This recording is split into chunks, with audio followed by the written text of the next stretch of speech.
우리 하나님의 말씀을 보겠습니다. 하나님의 말씀은 사무엘 4장 1절에서 마지막 말씀을 보겠습니다. 사무엘 4장 1절 우리 2절만 우리 다 같이 합독하겠습니다. 사무엘의 말이 온 이스라엘에 전파되니라. 이스라엘은 나가서 블레셋 사람들과 싸우고 에벤에셀 곁에 진치고 블레셋 사람들은 아벨에 진쳤더니 블레셋 사람들이 이스라엘에 대하여 전의를 벌이니라. 그 둘이 싸우다가 이스라엘 블레셋 사람들 앞에서 패하여 그들에게 전쟁에서 죽임을 당한 군사가 4,000명 가량이라. 아멘 아멘. 오늘 저는 이 말씀을 가지고 하나님의 사람 말대로 엘리의 두 아들이 동시에 죽다. 이 하나님의 이 엘리의 두 아들이 동시에 죽는 것이 중요한 것이냐? 동시에 죽는 것이 이 하나님의 사람이 엘리에게 와가지고 엘리의 죄악과 엘리의 아들이 두 아들이 전 죄악이 너무 크고 당시에 이 레위 지파들아 또 당시에 레위 지파가 제사장이 되는데 제사장들이 하는 행동이 나쁨으로 하나님께서 이 모세를 통해서 이 제사장 이 레위 지파의 언약 말씀을 한 약속대로 엘리와 그리고 제사장 이 레위 지파들이 하나님께서 특별한 복을 주셨다. 특별한 복. 이스라엘 백성들 중에 가장 좋은 것을 먹고 이들은 일평생 동안 노동은 하지 않고도 그들이 좋은 것을 먹고 좋게 편하게 살면서 하나님만 섬기며 살아가도록 거룩한 삶을 살아가도록 그렇게 하나님께서 약속하셨다 그 말입니다. 그런데 이 홈리와 베나스와 그리고 엘리가 한 행동들은 당시에 바로 제사장들이 한 레위 지파의 한 행동이라고 볼 수 있는데 성전에서 거룩한 삶을 살고 여호와를 경외해야 될 그들이 여호와를 앞서서 무시했을 뿐만 아니라 여호와를 경외하지 않고 여호와를 경외하지 않는 그의 아들들을 제사장들이 두둔하게 했기 때문에 하나님께서 바로 이 언약을 폐기하고 이제 새로운 언약을 세우겠다. 그것은 아브라함의 언약을 폐기하고 야곱의 언약을 하겠다는 약속인 것이죠. 그래서 이 언약이 이 동시에 두 아들이 죽음으로써 그 언약이 성취가 된 것입니다. 증거가 엘리의 두 아들이 동시에 죽는 것이 떨어져 죽어도 안 되고 동시에 죽는 것이 아들 둘이가 동시에 죽기가 어렵거든. 그런데 동시에 죽습니다. 그리고 엘리도 곧바로 죽고 그의 며느리도 곧바로 죽습니다. 이런 일은 있을 수가 없지요. 근데 하나님께서 하나님의 사람으로서 예언했는데 그대로 되었으므로 바로 그 하나님의 사람이 엘리 앞에서 말한 그 언약이 아브라함의 언약이 바로 제사장의 언약이 레위의 언약이 폐기되고 야곱의 신앙이 다시 성취되는 과정을 이야기하는데 그래서 1절에 보면 이렇게 합니다. 사무엘의 말이 온 이스라엘에 퍼졌다. 사무엘은 아직까지 어린 소년입니다. 그럼에도 불구하고 사무엘의 말이 온 땅에 그러니까 바로 그 당시에 이 사무엘은 이미 선자가 되었고 온 이스라엘에 선포가 되어서 그것에 이제 바로 사무엘에게 이목이 집중된 것이죠. 그리고 이 말씀은 앞에서 말했듯이 엘리의 대상이 죽고 비나서 두 아들도 그 부인도 죽고 언약궤가 빼앗기는데 이 말은 바로 사무엘과 뭐요? 연관이 있다 그 말입니다. 사무엘이 온 이스라엘에 퍼졌다 그러놓고는 이제 사건을 이제 쭉 전개를 합니다. 사건을 전개한 이유는 뭡니까? 엘리도 죽고 엘리의 두 아들 비나서 호노도 죽고 그의 며느리도 죽습니다. 그리고 법궤도 블레셋에 뺏깁니다. 그러니까 여기 뭘 말합니까? 바로 이 제사장 제도, 이 모든 이스라엘 백성들의 이 레위 지파의 제사 제도가 완전히 멸망하고 뭡니까? 앞으로는 야곱 신앙인 이 사무엘이 주도하게 될 것이다. 이 신앙으로 간다는 것을 여기서 1절에서 벌써 선포하는 것입니다.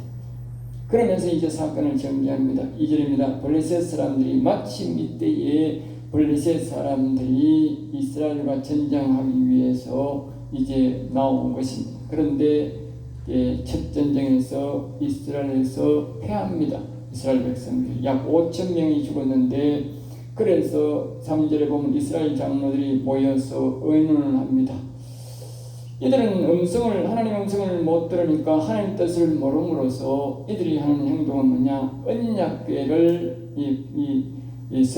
성소 안에 있는 언약궤를, 법궤를 가지고 가면 이길 것을 믿고 법궤를, 이 성소에 있는 법궤를 가지고 가고자 합니다. 그래서 이렇게 말합니다. 4절, 그룹 사이에 계신 만군의 여호와의 언약궤만 가져가면 이길 줄 알고 그들은요, 성소에 있는 언약궤를 가져가는 것이지요. 하나님의 뜻을 묻지도 않고 자기 이미지대로 이 성소만 가져가면, 언약궤만 가져가면 이긴다, 그렇게 생각한다. 그래서 당시에 이스라엘 신앙자들의 신앙자, 즉 아브라함의 신앙자들이 어려울 때마다 하는 행동이 이와 같다는 것을 여러분 기억하셔야 됩니다. 그 언약궤가 자신들의 원수들을 손에서 구원해 줄 줄 아는 거예요. 하나님의 영이, 하나님이 우리를 구원해 줄 줄을 믿는 게 아니고 그 언약궤가 자신들을 구원해 줄 줄 믿는다, 그 말이에요. 구원해 줄 줄. 오늘 많은 사람들이 교회에 와서 예수를 믿고 하나님의 영, 즉 여호와를, 하나님의 신을 찾는 것이 아니라 이 교회를 찾는 사람이 너무 많아요. 이 교회가 말입니다. 이 교회가, 오늘날 목회자가 이 나라를 지켜주고 자신을 지켜주는 게 아닙니다. 하나님의 영이 우리를 지켜주는 겁니다. 하나님의 영이 없는 교회는요, 그건 교회도 아니고, 하나님의 영이 없는 목사는 아무 잘못자기도 없습니다. 그 당시에 엘리가 하나님의 영이었고 비나스 홈리는 하나님의 영을 아주 우습게 여기는 인간들이었습니다. 그런데 그들을 앞세우면서 말입니다. 성소에 와서 언약궤를 가져가면 이길 줄 믿은 거지요. 그래서 이들이 언약궤를 가지고 갑니다. 그리고는 제사장의 나이가 많으니까 아들 둘이가 하나님의 이 영을 무시하는, 여호와를 무시하는 이 아들 둘이 전쟁에서 앞장서서 갑니다. 5절입니다. 여호와의 언약궤가 진영에 들어올 때에, 그러니까 말입니다, 여호와의 언약궤가 말입니다, 가지고 성소에 있는 것을 가지고 전쟁터에 가져간 거지. 그러니까 전쟁터에 언약궤가 들어오니까 이스라엘 백성들이 모두가 말입니다, 반개 가지고 와 하면 얼마나 큰 소리를 울렸는데 거기 있는 땅이 울릴 정도였다. 땅이 울릴 정도였다. 그런데 그 결과는 어떻게 됐습니까? 완전히 정반대로 됐습니다. 그래서 6절에 보면요, 블레셋 사람들이 그 외치는 소리를 듣고 얼마나 소리가 큰지 말입니다. 이 블레셋 사람들이 그 소리를 듣고 말입니다. 7절에 보면 블레셋 사람들이 두려웠다 그랬어요. 알겠어요? 왜냐하면 당시에까지, 아직까지 이 소문이, 옛날에 애굽에서 이스라엘 백성들이 나오던 소문이 있거든. 오늘 우리 이 시대는 이제 너무 세월이 가서 그렇지만 그 당시에는 아직까지 그 전설이 아주 전해져 있는 것이다. 그래서 블레셋 사람들이 이 성소에 있던 법궤가 왔다는 소리를 듣고 그들은 말입니다, 하나님이 애굽을 친 신들이 왔다. 8절에 보면 애굽을 친 신들이 왔다. 그런데 이스라엘 백성들은 그걸 언약궤로 데려오는데 이 블레셋 사람들은 뭐라고 믿습니까? 바로 신들이 왔다고 믿는 거예요. 이방인들이 훨씬 더 이스라엘 사람들보다 더 잘 믿는 거라.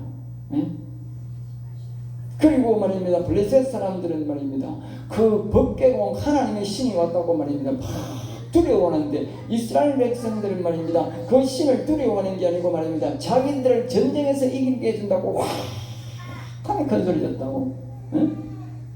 악한. 오늘날 우리 대한민국 교인들과 똑같습니다. 교인들 말입니다.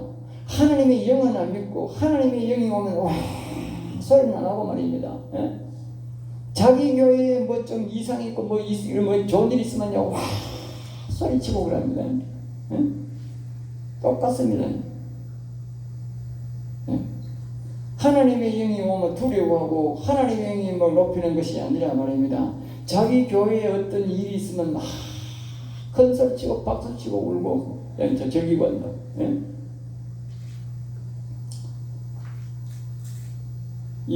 그런데 이 여호와가 두려운 존재가 아니라 제사장 아들로부터 무시하는 자들이었는데 그 결과는 9절입니다. 너희 블레셋 사람들아.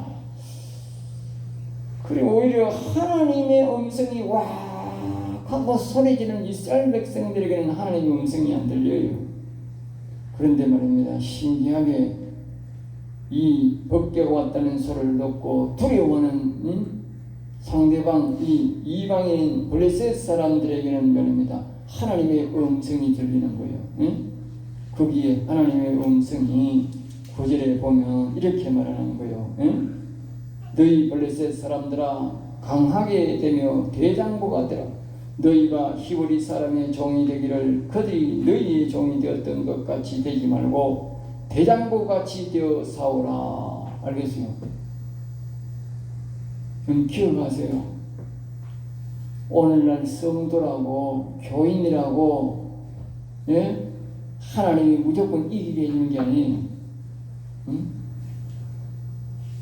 이와 같이요 세상 사람들도요 하나님을 두려워하고 하나님의 영을 두려워하는 사람들은요 하나님의 음성이 들립니다.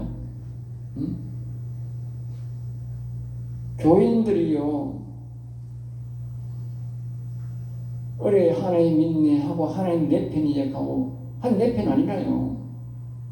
착각하면 안 돼요. 오늘 이 많은 성도들 이 많은 교인들 교회에서 와서 보니까 저 세상 사람들은 다 쳐죽일 놈들이고 우리 교인들한테는 하나님 무조건 소원 다 들고 우리가 뭘 하든지 뭔 행동을 하든지 다 이해하고 그렇지 않습니다. 하나님의 영이 없는 교회는 그런 세상 사람보다도 못한 거예요. 하나님 더 미워한다고. 세상 사람들인지 여기 보세요. 블레셋 사람들은 하나님의 영을 두려워하니까 옛날에 애국에 있던 그 하나님의 신을 두려워하고 하나님 그 신을 믿고 하니까요. 인정하니까 음성이 이스라엘 백성들에게 하나님의 음성이 들리는 게 아니라 이 블레셋 사람들에게 하나님의 음성이 들리는 거예요.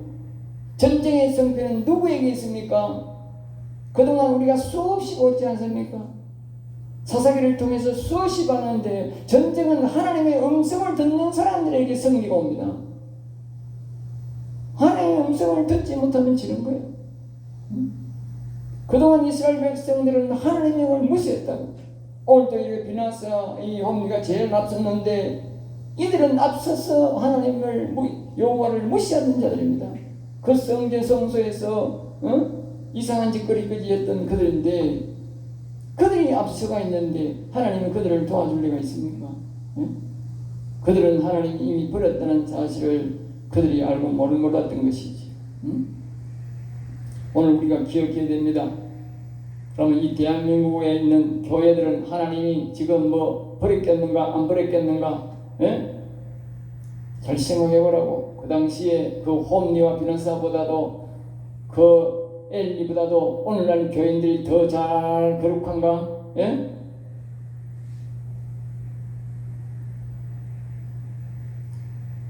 이와 같이 법궤를 무시하면서 여호와를 무시하면서 법궤를 나오신다고 능력이 나타나지 않습니다. 오늘 우리가 하나님을 무시하고 여호와님을 무시하면서 역경과 어려움 속에서 우리가 하나님 앞에 우리가 이길 것이라고 그렇게 장담해서는 안 됩니다. 하나님의 영을 믿지 않는 사람들에게는 교회와 하나님과는 아무런 상관이 없습니다. 하나님의 영을 믿는 신앙인들에게만 하나님이 인정을 하는 것입니다. 그러니까 법궤는 아브라함 신앙에게 역사하지 않으시고 야곱 신앙자에게 능력을 나타낸다는 것을 우리에게 말씀해 주고 있는 것입니다. 자, 10절입니다. 브레셋 사람들이 쳤더니 그래서 이제 전쟁을 불렀어요. 그러니까 앞에서 말했듯이 음성 듣는 자가 이기는 거예요. 음성을 들은 블레셋을 이겨서 뭐요? 이스라엘 백성들이 그 자리에서 여기 보면 이렇게입니다. 살육이 심히 컸다. 알겠어요? 살육이 심히 컸다. 이 말은 무슨 말입니까? 이스라엘 백성들이 이 뭡니까?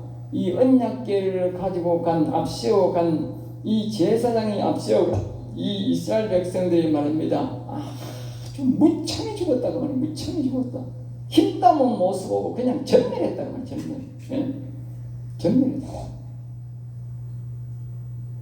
하나님의 영을 무시하는 사람이 앞장서고 하나님의 영을 무시하면요 이토록 처참하게 죽을 뿐입니다. 예.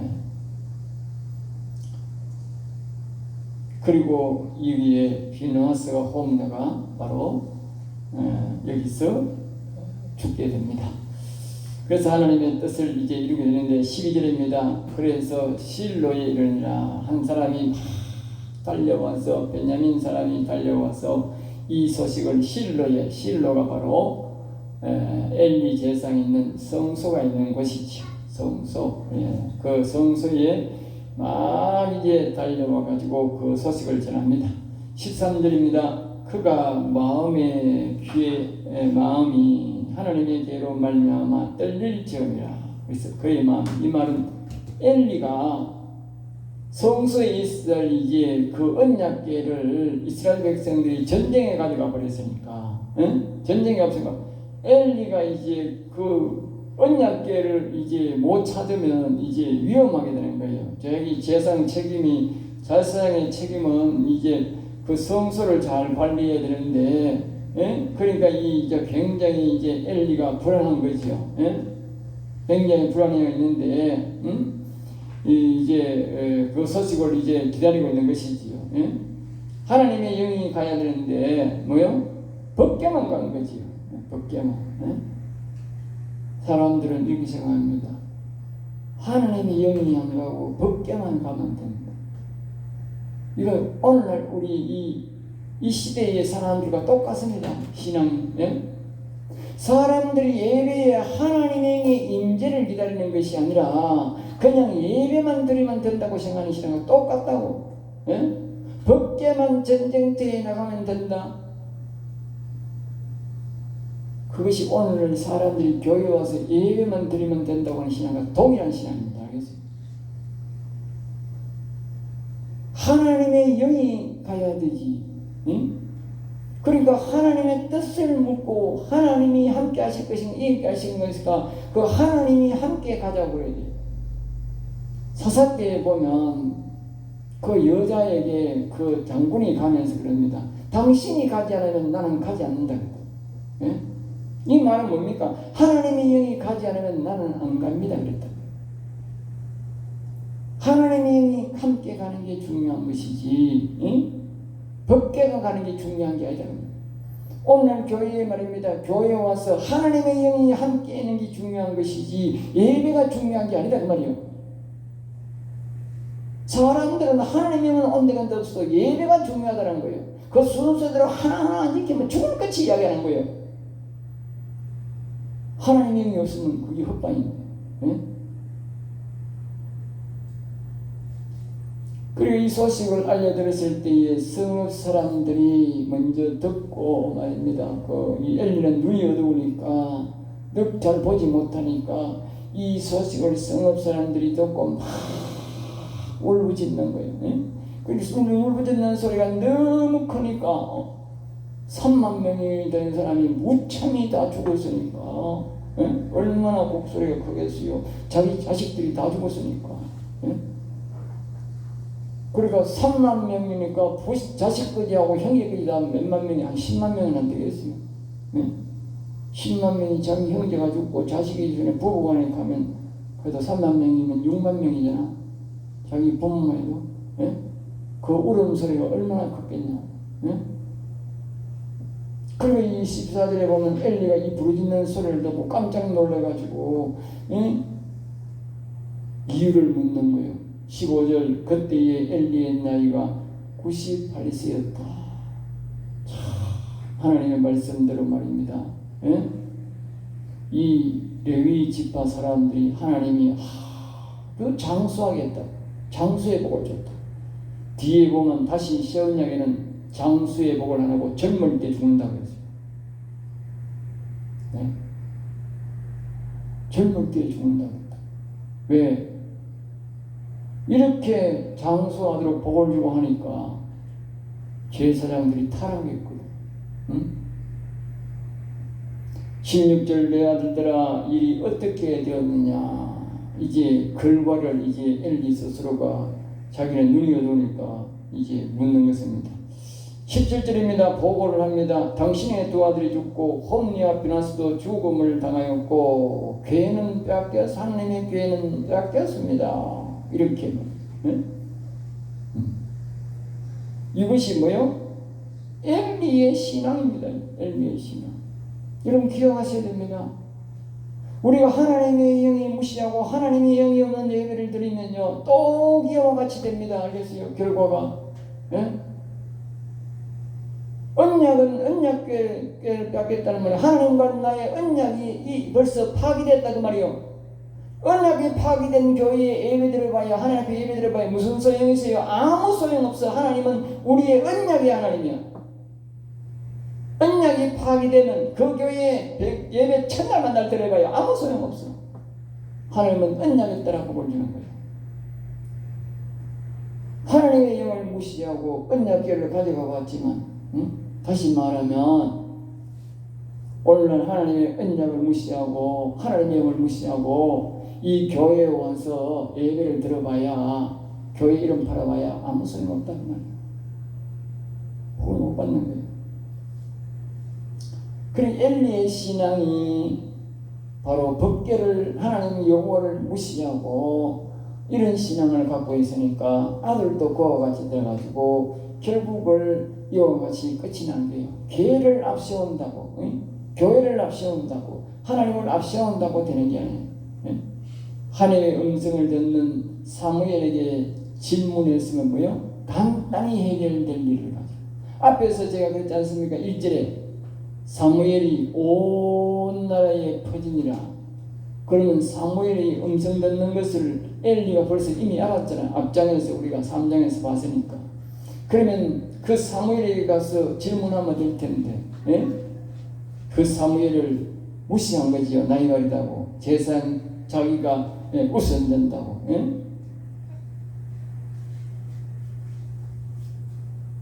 18절입니다. 하나님의 교회를 말할 때에 하나님의 교회를 말할 때에 그러니까 말할 때에 그랬으니까 이미 뭡니까?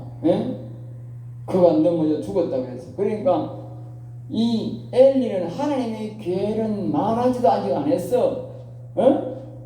자기 아들이 둘이 죽었다 그러니까 벌써 코꼬리에 죽어버렸어요. 충격받아요. 이 말은 우리가 두 가지를 할 수 있습니다. 하나는 하나님의 계보다도 홈리와 비나스를 아들을 더 사랑했다 그 말이에요. 또 한 가지는 하나님의 사람이 와가지고 홈리와 비나스가 죽을 때에 동시에 죽는다고 예언했다. 동시에 죽을 때에 이 언약이 성립된다. 너가 지금 이 레위 지파에 준 제사장의 언약을 파기하고 새로운 언약을 줄 것이라 했다고. 엘리가 두 가지 충격. 자기 아들의 아버지가 죽었다는 충격. 법궤보다 언약궤보다 자기 아들을 더 사랑했다는 거예요. 그러니까 자기 아들을 내두둔하다가 하나님의 언약을 파기시키니 파기되긴 파기. 그러니까 그 다음에 이제 거기서 이 엘리가 죽었는데 앞에서 말한 대로 그 하나님의 사람이 말한 레위 제사장의 법을 폐기시키는 이제는 레위를 특별한 은혜를 주는 것이 아니라 하나님을 잘 섬긴 자는 존귀해주고 하나님을 잘못 섬긴 자에게는 징벌을 한다. 그전에는 뭐요? 이 레위 지파는 무조건 하나님이 특별 은혜로 보호했던 특별, 특별 은혜.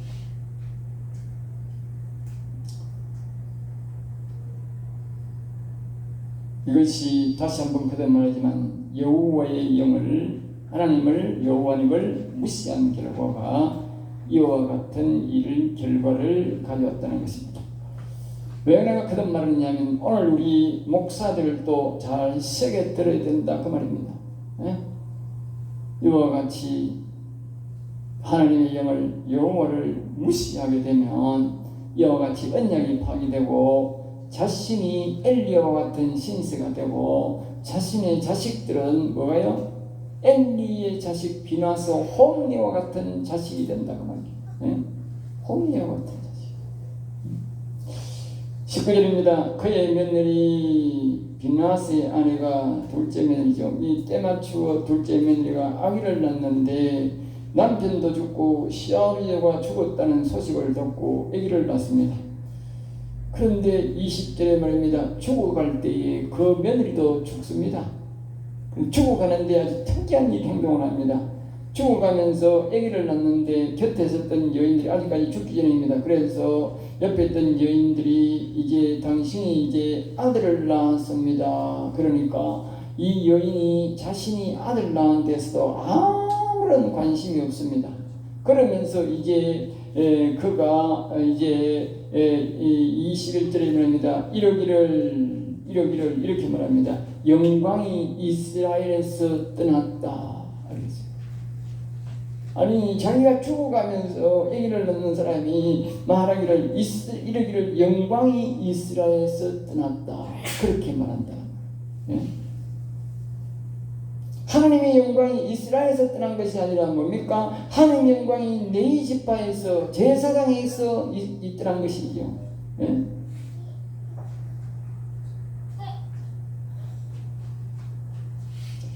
그러면서 또 한마디 더 합니다. 22절에 또 이러기를 하나님의 교회를 빼앗겼으므로 하나님의 교회를 빼앗겼습니다. 이 뜻도 이제 레위 지파의 교회가 언약궤가 블레셋에 빼앗긴 것이 아니라 블레셋에서 전쟁이 되어서 블레셋에 빼앗겼는데 블레셋에 빼앗긴 것이 아니라 아브라함 신앙자가 뭐요? 야곱 신앙자에게 넘긴 것이다. 우리 이스라엘 역사를 이 성경의 역사를 목회자들이 잘 해석을 잘 안 해요. 그런데 보면 이 일반적으로 우리가 오늘날 말하면 교권을 이스라엘 백성들이 블레셋에게 빼앗긴 것이 아니라 이것을 자세히 보면 하나님께서 의도적으로 이 법궤를 블레셋 사람들에게 가져가게 만든 거예요. 왜냐하면 이 법궤를 이 앞에서 1절에서 보면 사무엘이 선지자가 되었는데 이 레위 지파의 이 법궤를 이 사무엘에게 즉 아브라함 신앙자를 해서 야곱 신앙자에게로 넘겨줄 수가 없는 거예요. 그냥 바로 넘길 수가 없는 거예요. 그러니까 이 세상 사람들에게 뺏겨버린 거예요. 세상 사람들. 이 세상 사람들이 빼앗겼는데 그 세상 사람들이 빼앗긴 이 법궤가 언제 정상적으로 다시 들어오느냐? 이 사무엘에게 신앙을 가진 이 다윗이 나중에 이 법궤를 다시 찾아옵니다. 이 언약궤를. 알겠어요? 그때 하나님이 다시 야곱 신앙자에게로 다시 찾아와서 정상 운행을 하게 됩니다. 그러니까 우리가 거기까지 보면 이것이 우연이 아니고 1절에 분명히 선포를 합니다. 사무엘이 온 이스라엘에 퍼진지라. 알겠어요? 이미 주권은 하나님 보실 때에 모든 주권은 어디로? 사무엘에게로 넘어갔다. 다시 말하면 이스라엘 백성들이 제사제된 이 레위 지파의 제사제된 다시 말하면 이 레위 지파의 제사장 제도, 이 제도는 일종의 아브라함이 믿음의 제단을 쌓는 것을 말합니다. 그런데 그것을 야곱 신앙자에게로 넘겼다. 그 말, 넘겼다. 알겠어요? 그 과정을 쭉 이제 이야기하고 그 법궤를 빼앗긴 과정을 오늘은 설명하는 거예요. 그 다음부터는 이제 뭡니까? 그 법궤를 쭉 이제 다시 세상으로 갔다가 다시 찾아서 보관하고 있다가 나중에 다윗이 그 법궤를 찾습니다. 그래서 다시 회복하는 겁니다. 그 이야기를 지금 우리에게 그 스토리를 하나님이 우리에게 가르치는 겁니다. 우리가 옛날에 어릴 때에 하나의 이야기로 스토리로 삼았던 것인데 법궤를 빼앗깁니다. 그게 아니고 하나님께서 법궤에 다시 이동 과정을 우리에게 사무엘을 통해서 우리에게 설명해주고 다윗을 통해서 즉 야곱 신앙자인 다윗이 찾아서 그것을 계속적으로 이어지고 그 신앙이 예수님께로 이어집니다. 그런데 이스라엘 백성들은 우리가 결과를 말씀드리면 이스라엘 백성들은 말입니다. 그것을 억지로 계속적으로 예수님 오실 때까지 그 제사장 제도를 이끌어갑니다. 하나님은 이미 그것을 파괴했음에도 불구하고 그들은 그것을 제일 귀하게 생각했지만 예수님은 그들을 향해서 독사의 자식들아 그렇게 외친 겁니다. 네. 다시 말하는 하나님의 영이 없는 그 제사제도 또 오늘날 말하는 하나님의 영이 없는 교회는 독사의 자식들이 있는 그런 꼴이 된 거예요. 그만큼 하나님은 하나님의 영이 있는 자신의 영이 있는 교회를 사랑하고 자신의 영이 있는 사람에게 복을 주고 하나님의 영이 있는 그 사람에게만 관심이 있는 거예요. 우리가 그런 게 아니라 성경이 그것을 가르쳐 주는데 오늘날 이스라엘 백성들이 예수님 오실 때에 억질로 그것을 외면하고 오늘날 이 시대까지도 말입니다. 그것을 억질로 자꾸 외면하는 목회자가 너무 많은 거야. 네? 그래서 이 시대에 하나님의 영이 없는 사람이 너무 많은 거라. 전부 다 성경을 왜곡하고 잘못 가르쳐서 그렇습니다. 하나님이 이렇게 하나님의 영이 전달되는 과정을 우리에게 세밀하게 가르쳐 줬음에도 불구하고 이것을 우리가 예민하다가 하나님의 영이 없는 세대를 만들었고 그를 통해서 이스라엘 백성들은 바벨론 시대에 완전히 나라가 망하는 겁니다. 그래서 하나님의 영이 있는 다윗을 통해서 다시 나라를 회복시켜 줍니다. 그 하나님의 영을 잊어버린 시대는 망했고 하나님의 영이 있는 시대는 항상 흥왕했습니다. 여러분 기억하셔야 됩니다. 하나님의 영이 있는 사람은 시대는 흥하게 될 것이고 하나님의 영이 없는 시대는 이와 엘리야와 같이 비노스와 같이 자신이 얼마나 비참하게 죽는다는 사실도 모르고 비참하게 죽습니다. 자기가 왜 죽는지 왜 이렇게 죽었는지 모르는 영혼도 모르고 죽습니다. 그만큼 비참한 겁니다. 그러므로 우리는 반드시 사무엘같이 다윗과 같이 하나님의 영을 아주 귀히 여기고 존중히 여기고 내 속에 우리 교회에 우리 가정에 항상 이 민족 가운데서도 하나님의 영이 함께 하시기를 구하고 하나님의 영이 어디로 옮기는지를 거기에 관심을 두고 살아야 우리가 행복하게 살 수가 있어요. 그런 가정에 그런 직장에 그런 민족에게 그런 사람에게 하나님은 관심이 있고 그런 사람을 사랑하는 것입니다. 기도하겠습니다. 하나님 감사합니다. 저들을 사랑하여 주셔서 오늘도 귀한 말씀, 은혜의 말씀, 생명의 말씀을 주심을 감사합니다. 부족하고 연약합니다. 그럴지라도 하나님의 영이 항상 우리와 함께 계셔서 우리를 인도해 주셔서 우리가 승리의 사람이 되고 성공의 사람이 되고 하나님께 영광을 돌리는 귀한 복된 심령이 되도록 인도해 주시옵소서. 미사와 고난사의 주 예수 이름으로 기도드리옵나이다. 아멘.